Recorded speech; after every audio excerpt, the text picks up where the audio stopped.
Hello mga guys. Today for the video, ito yung siya mga guys. Ayan flex ko lang sa inyo ang area dito. Puro kakahuyan naman. Dito tayo sa East Germany mga guys. East naman ito. Yan.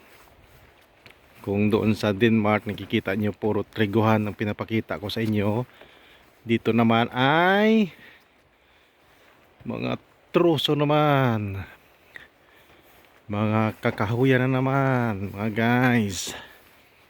Ayan. Ayan yan siya mga guys, puro kakahuyan. Nakakatakot naman din dahil mag-isa lang ako naglalakad. Ayan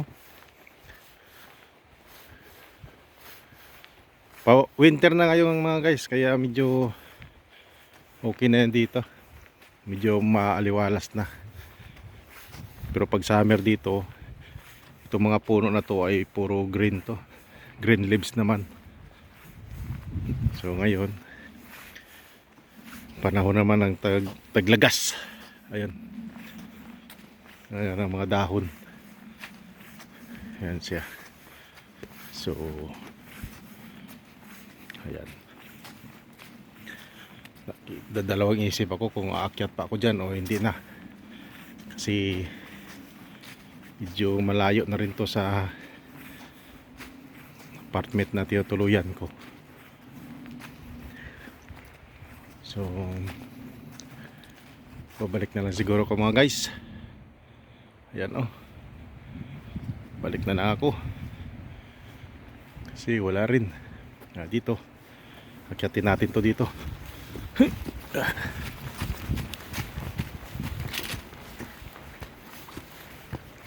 Ayan. Yan pala rito mga guys.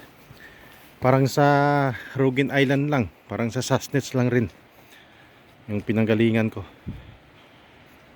dati. Ayan ayan siya, Sibad Lubmin. Yan ang address dito mga guys. Yung lugar na dito, Sibad Lubmin. Ayan East Germany ito mga guys. Ayan East Germany na to. Malapit na to sa Poland. Boundary to, kung di ako magkakamali. Boundary to ng Poland saka ng East Germany. Ayan siya.